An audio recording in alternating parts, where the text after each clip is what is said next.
last match. Kita langsung lempar ke caster, Elhaya dan Sven. Iya, makasih Rara. Yes, terima kasih Ravalda dan kita sudah masuk di Grand Final Indonesia Master 2020 Spring di ronde terakhir. Ya kalau gue lihat posisi dari klasmen sendiri yang tadi gue bilang ya, ini kalau seandainya gue lihat dan perhitungan kasar gue ini bahkan dari peringkat 10 ini masih semuanya potensinya masih bisa naik ke atas. Tapi kalau gue lihat ini jadi satu kunci di mana tim-tim yang kalau nggak mau kena injer di awal ini harus benar-benar flex, jangan turun di tempat yang sama seperti di 2 game sebelumnya di Purgatory. Oke, itu dia. Jadi memang harus benar-benar diperhitungkan dan bahkan di kulik lagi ya Pak ya, biar nggak turun tempat yang sama. Dan kita lihat ada EVOS sekarang. EVOS masih ngincer di daerah Brasilia bawah ya. Dan ini juga jadi PR gue rasa karena nanti petnya sendiri juga mereka bakal bisa di-counter sama tim-tim yang memang sudah ngincer mereka. Dan kalau gue lihat sendiri juga di sini banyak tim-tim yang coba memainkan posisi, udah langsung ketemu nampaknya ya? Yes. Udah bakal banyak yang ketemu nih. Udah ada seorang ini ya, Exchen. tapi Exchen kali ini yang akan di-shoot, dimana udah ada Rosugo juga di depan akan melakukan early fight harusnya, dimana sudah sadar satu sama lain mulai melakukan setup posisi terlebih dahulu. Iya betul banget, dan kalau gue lihat sendiri juga ini bakal resource-nya nggak terlalu banyak ya gue rasa, jadi nggak bisa kayak ngebuang-buang gitu aja, jadi mereka juga harus bijak banget. Nah nih gue lihat satu orang ada yang ditembakin Aji. Yes, terlalu jauh Pak, dan memang belum ada scoop juga, jadi agak necessary juga bisa gue bilang. Bener, nggak ada scope, nggak ada muzzle juga, jadi ya udah ya susah ya. Yes, dan masih saling tatap menatap dan pantau memantau dari Rosugo Esports dan juga Exchen Esports, yang Exchen sendiri harus tumbang jauh banget peringkat ya Pak ya? Yap, bener banget. Kita lihat di sini Exchen juga harus terjatuh ya. Yes, sudah jatuh satu orang Rain di sana. First blood berhasil diamankan oleh Rosugo. Iya, betul banget. Dan kalau gue lihat nggak banyak opsi yang bakal dimiliki oleh Exchen sendiri karena mereka benar-benar sudah dikepung ya. Kalau gue lihat juga kalau sendiri, nah ini yang gue bilang. Oh my god. Ya, gue bilang makanya even dari peringkat 10 sendiri bahkan 11 ini masih possible banget buat menyalip dari Lufrey sendiri kalau Lufrey sendiri mati di awal. Karena selisihnya sendiri nggak lebih dari 400 poin, yang mana kalau sendiri gue lihat harusnya masih mungkin banget dengan kalau lu mendapatkan Buya dan beberapa kill di atas 10 lah minimal. Yoi, itu dia, dan memang segitu flexnya, makanya ini lebih sengit lagi, lebih ketat lagi, dan yang pastinya semua tim akan berpikir lebih panjang ketimbang melakukan early fight yang cenderung do or die. Benar banget, dan kalau gue pikir mereka juga pasti bakal memaksimal. Ini jarang-jarang banget sih. Benar, ini jarang banget. Jarang banget ngelihat turnamen major sekelas final ini benar-benar kayak rapet banget sampai peringkat ke-10. Ini karena memang sistem kita juga baru kan memakai cuman best of 6. Oke, best of 6, dan kalau kita lihat sekarang udah ada Mocha juga yang terpantau, dimana dia udah cukup sekarat, harus memutar dirinya dulu. Udah ada Pola yang berhasil menculik seorang Doms, begitu saja bakal coba di follow oleh seorang KS Rain, dimana Dom dan juga Mocha sudah menjadi suspek korban kali ini, dan harus mundur dulu nampaknya. Kawan-kawan dari Exchen yang tersisa langsung mementalkan dirinya. Yap, bener banget, dengan tambahan 2 poin kill untuk Rosugo ini juga bener lagi ditambah lagi sudah mendapatkan 3 kill, ini bakal mempengaruhi banget ya posisi dari Rosugo sendiri, yang notabene mereka cuman hanya mempunyai selisih poin sekitar 200-an dengan tim Lufrey yang memuncaki klasmen sampai ronde kelima tadi. Oke, dan ini berarti misi dari Exchen sendiri bisa dibilang cukup berat. Di satu sisi dia harus Buya dan kill di atas 10 ya Pak ya? Bener banget, nah ini player of the match tadi di ronde kelima ya, ada Hayabusa dengan 5 kill. Ini menggantikan peran Gengers banget sih ya, Hayabusa ya. Setelah Gengernya harus farewell, tapi kita akan move on dulu sedikit melihat ke arah kiri map, di mana zona juga ternyata meliputi ke arah kiri map, dan Onyx akan memainkan convert play-nya di arah Mountain Villa. Iya, kalau gue pikir kuncinya juga masih ada, benar kata lu ada 2 tim ya, yaitu ada Onyx dan juga BTR, tapi nggak nutup dari tim EVOS apabila mereka lebih cerdik lagi memanfaatkan jembatan-jembatan yang ada di sekitar pulau di Marble Walk ya. Ini mereka bisa kayak nahan pergerakan hampir 80% tim yang bakal mau masuk ke area Marble Walk. Oke, dan kalau kita lihat juga di sini Star 8 bakalan bergerak ke arah daerah Fire Brigade, di mana tadi dia sempat di sana tapi menyeberang, dan sekarang udah ada Aura di mana udah melihat seorang Hayabusa di sana bakal coba ditembak dulu sedikit. Koje masih bisa cukup taktis untuk menahan rem dari tembakannya. Iya, kalau gue lihat padahal pergerakan dari apa ya, dari Circle baru update ya. Yes. Dan ini bakal tersaji sebenarnya pertarungan yang nahan jembatan dan juga yang nyebrangin sungai. Yes, yang nahan jembatan dan juga nyebrangin sungai. Tapi Bener. saat yang sama udah ada bos e-sport yang udah nggak bisa nahan-nahan emosi lagi. Bener. Sekarang udah bakal coba di sandwich. Aimfoy juga udah cukup sekarat mendapatkan firing-firing dari Aura. Tapi saat yang sama udah ada Apollo berhasil dapetin Alcyon. Dan kalau kita lihat masih ada Cupai. Cukup sekarat juga dipasang Glul untuk maju ke tempat bersiap-siap. Tapi Kavela berhasil dapetin Cupai di sana. Udah ada Spartan yang jatuh juga. Kavela akhirnya berhasil eksekusi habis seorang Cupai. Dan kita lihat bakal jadi next target. Sudah jatuh Aimfoy sedikit lagi. Masih selamat ternyata. Bakal dipegang dulu grenade-nya. Tapi udah ada firing langsung ke arah samping yaitu Koje. Kojak juga berhasil mendekat. Koje udah jatuh. Udah ada Jansen cukup sekarang juga. Bakal coba di follow up. Tapi bakal di follow up juga oleh seorang Ngana. Dari samping udah terlihat adanya Kavela. Sang Predator Asia. Bakal coba langsung dirasa saja ke arah depan. Coba dengan MP40. Masih ada Koje 87 yang berhasil ditahan. Tapi berhasil dihabisi juga oleh Ical di belakang. Bersiap coba langsung jam-jam. Ical malah turun ke bawah. Kojaknya juga jatuh. Dan bos e-sport harus dilumatkan oleh Aura e-sport. That's it. Ini terakhir ya, maksud gue berarti bos sudah tidak ada kesempatan lagi untuk menyalip siapapun. Karena dengan tersingkirnya mereka di peringkat ke-12 ini meyakinkan mereka juga untuk terbenam di peringkat ke-12 di klasemen. Menarik banget dan Lovre-nya juga udah tumbang Pak. Oh my peringkat God. pertama ini udah ditumbangkan curse-nya. Jadi siapapun mempunyai kesempatan yang sama untuk mendapatkan peringkat pertama. Bener banget, Aduh. ini tanpa diduga ya, maksudnya kita lagi fokus tadi di pertarungan antara Aura dan juga bos, tahu-tahu peringkat pertama ya sendiri Louvre Esports harus tereliminasi di peringkat ke-11. Sedikit lagi hanya perlu menahan nafas untuk mengamankan peringkat pertama, tapi ternyata memang sangat berat juga kompetisi ini. Dan kalau kita lihat juga udah ada yang melakukan rotasi. RRQ Hades bergerak ke arah Brasilia di mana udah nggak ada sendirian lagi RRQ Hades. Ada kapten kita, kapten yang terkuat di bumi tapi udah terpantau oleh Street. Langsung dieksekusi habis oleh Eva Street kali ini. Iya benar, berarti kuncinya sebenarnya di circle update yang pertama ini sebenarnya kalau gue lihat apa ya, jembatan-jembatan dan juga antara sungai juga. Yes. Jadi kalau seandainya lu bisa nge-secure atau lu bisa ngamanin daerah itu, lu juga bakal panen kill karena banyak tim yang bakal lewat daerah sana. Oke, Lord di sana udah terpantau juga di atas batu besar yang biasa ditempati oleh Aura Esports. Tapi kali ini dari EVOS juga masih akan terus holding dan melockdown posisi dari RRQ itu sendiri. Dan kita lihat ada Mr. 05 yang melebarkan sayap ke arah rumah 7 dan harus berhati-hati juga take notes juga karena Mr. 05 nggak mungkin sendirian. Ada di belakangnya sendiri tim dari Dranix Vendetta. Mungkin teman-teman yang nonton pada nggak ngeliat ya karena minimapnya kecil. Tapi kita infokan posisi lihat di minimap di situ udah ada Mr. 05 yang coba prepare untuk nge-flanking dari tim RRQ. Tapi di belakang 05 itu udah ada tim dari Dranix Vendetta. Makanya hati-hati dan gua rasa ini biasa yang dilakukan oleh Mr. 05. Kalau gue lihat prosentasenya lebih kebanyakan dia yang keculik dan bener aja. Oke, dia respect. Bener, dia respect, dia coba untuk mundur karena mungkin dia juga ngelihat atau punya insting ini kayaknya nggak ada something.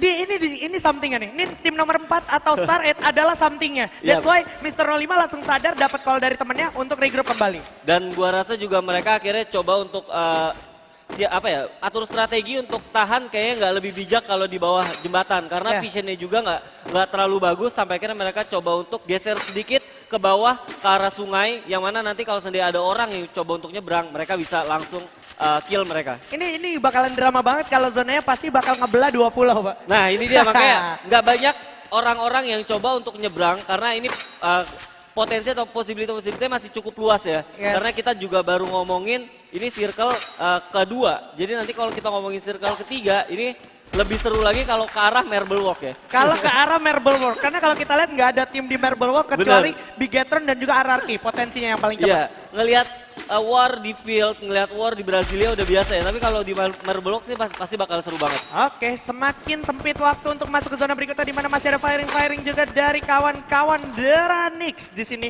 Dranix Vendetta bersiap melakukan serangan ke arah depan di mana udah bakal coba dilewatin aja dulu Ivan sementara waktu dan zonanya masih bersinggungan ke arah Dranix dan juga EVOS bersama Star 8. Iya, ada BTR yang harus kerja ekstra keras karena mereka juga selain ngejar zona, mereka juga harus menyeberangi pulau di seberangnya lagi ya. Benar, di mana udah ada penjaganya yaitu Onyx Olympus. Onyx Olympus yang sudah stay dari tadi di arah golf course. Iya, mungkin apa namanya, nanti kita bisa lihat ya. Kita bisa lihat saat ada mapnya lagi. Tapi ya bisa kita infokan, even BTR pun masuk itu udah ada Onyx yang jagain jebatan. Yes. Even BTR mau nyoba nyeberangin sungai, udah ada EVOS yang nungguin. Yap, dan udah ada RRQ juga. Dan kalau kita lihat sekarang masih coba ditungguin dulu EVOS mulai melakukan setup posisi defensif di arah pinggir pantai. Di mana di seberang juga udah ada Aura Esports sebenarnya. Dan kita lihat kamera dulu ke arah Bigetron. Iya bener banget, kalau ini pasti mereka juga ini ya,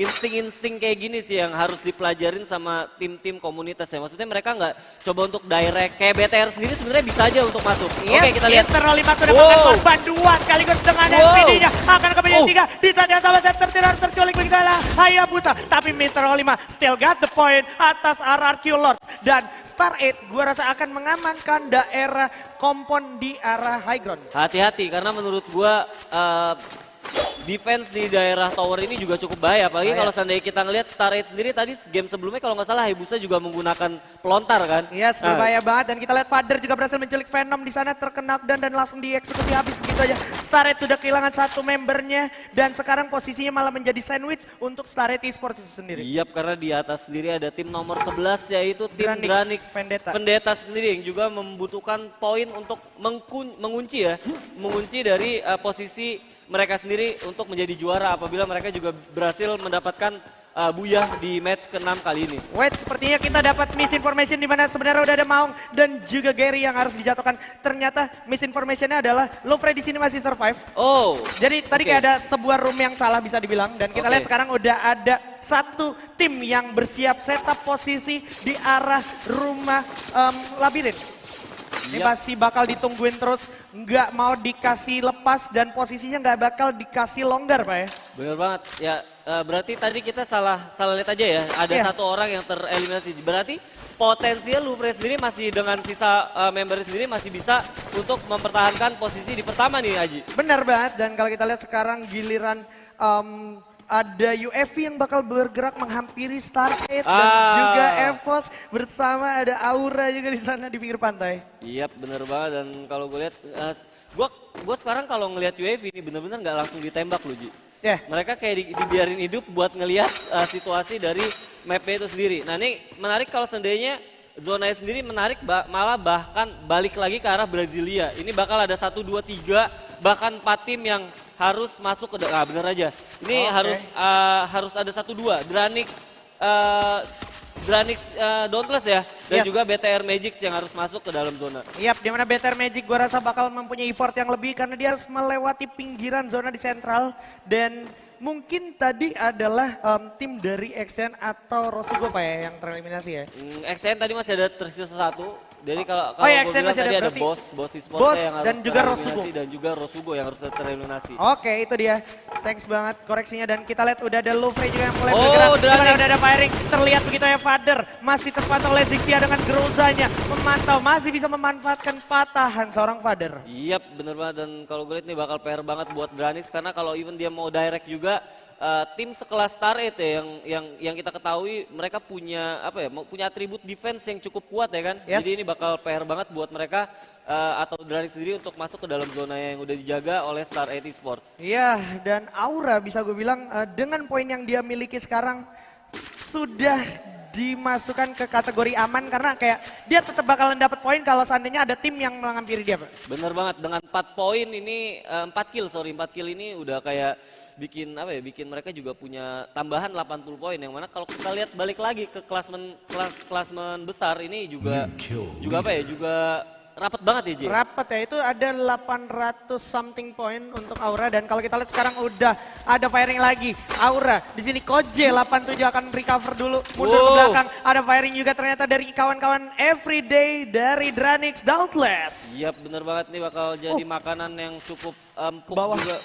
Bakal coba dibawa di sini, bakal coba dilemparin grenade fire in the hole ke arah depan. Kavela udah terlihat, ada Gary berhasil dapetin Devil begitu ya dari sisi lain, dan kalau kita lihat meledak juga. Everyday grenade-nya berhasil memakan korban. Udah bakal coba dieksekusi habis, masuk ke dalam, bakal coba diajar, terlalu berbahaya. Masih bisa menggunakan duel. Udah 2 orang ternyata berhasil dapetin 1. EVOS menjadi pelakor kali ini atas atas Aura. Di mana EVOS dari kejauhan berhasil mendapatkan opportunity untuk mengeksekusi my habis-habis para pemain dari Aura. Kalau lu lihat zona benar-benar mengarah ke arah EVOS di tengah-tengah punya tower dan dia siap banget buat menyambut tim-tim yang coba masuk ke dalam zonanya mereka. Yes, dan kalau kita lihat sekarang masih harus memantau ke arah pinggir pantai di mana udah ada para pemain dari Onyx Olympus dan juga Bigetron yang harus memikirkan how to survive to the next zone. Dimana kalau kita lihat sekarang udah ada Anca yang mulai melakukan rotasi di bawah kolong jembatan. Udah tersisa 25 detik lagi masuk zona berikutnya. Bener banget. Nah ini gua bener-bener si PR-nya masih ada di pulau ya player atau tim-tim yang ada di pulau-pulau sentral ya karena mereka bener-bener harus nyebrang.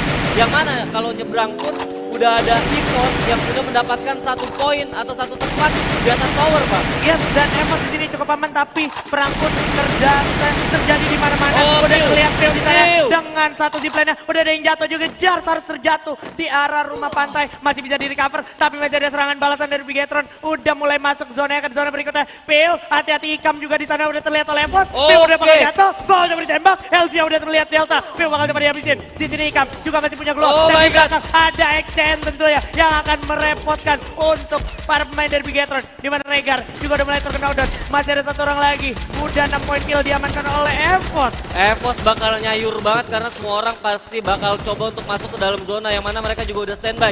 Yang mesti dipikirkan oleh EVOS adalah gimana caranya mereka bisa memaksimalkan resource yang mereka punya. Yes, he still got the point. Kalau lihat masih ada LG, ada juga Black mulai turun masuk, bergerak mendekat. Ada Jar sudah berhasil dapetin para pemain dari Dranik, Evidence dan juga Jodipan. Udah terlihat 1 orang. Ikam menjadi orang terakhir. Dia berhasil survive. Baru mengumpulkan 1 poin aja. Di sini Bigetron dan Sam 13 sudah mulai mendapatkan bank juga. Zonanya ke arah laut dan pantai tentunya. Di mana nggak ada yang diuntungkan. Dan Onyx malah ternyata yang mendapatkan advantage atas hal tersebut. Bener banget, ini bakal jadi satu hal yang menarik karena zona sendiri udah ada di air yang mana sisa daratnya sendiri ini hanya bisa diperebutkan oleh 3 tim yang atau bahkan 4 tim yang tersisa di Pulau Brasilia. Yes, ada Gare di sana yang udah terculik, ada Zixia juga sendiri bakal melawan EVOS, masih ada Black juga sekarang bakal digulung dulu magical kitnya. Tapi Indian mereka harus tertarik ke arah pinggir pantai yang udah nggak ada obstacle lagi. Bener banget dan kita lihat zona juga sudah mulai menyempit dan 1 orang member dari EVOS juga sudah mulai turun. Kita lihat coba untuk tembak. Oh, udah ada Black juga. Berhasil dapetin 1 straight gitu aja. Abu cukup sekarat. Bakal coba dipasang keluar untuk pertahanan diri. Masih ada 2 lagi. Coba di double, coba di triple. Udah jatuh satu orang. Sam 13 udah jatuh. Tapi mereka berhasil gantungi 10 poin kill. Dan kita lihat Bigetron udah tumbang. Satu aja ternyata. EVOS juga bakal tumbang. This is it. Onyx Olympus yang akan mendapatkan buya dengan total pengolehan 7 poin kill. What a great game. Wah, gua belum bisa predik ya dengan kondisi seperti ini. Kemungkinan besar dengan 7 kill yang dikumpulkan oleh Onyx dan tambahan 300 poin yang didapatkan Onyx, ini bisa bisa malah ini mind blowing banget karena apa? EVOS-nya itu udah koleksi 10 poin dan peringkat 2. Waduh. Gua nggak tahu dan maksud gua baru sekarang dimana kayak Free Fire Indonesia Master pemenangnya tuh gua nggak bisa tebak, Ji. Yes. Bener-bener nggak bisa gua tebak. Lu bayangin cuman dapat 400 poin dan tambahan 410 poin untuk Onyx. Wow. Ini dia kita lihat kilas balik dari endzone di mana Deadly sudah benar-benar dikirim dan udah siap pakai jet ski. Ada pelontarnya juga Deadly. Wow. Eksekusi yang sangat manis tentunya dari Onyx Olympus. Kita kembali bersama Ravalda tentunya. Ya, terima kasih tentunya.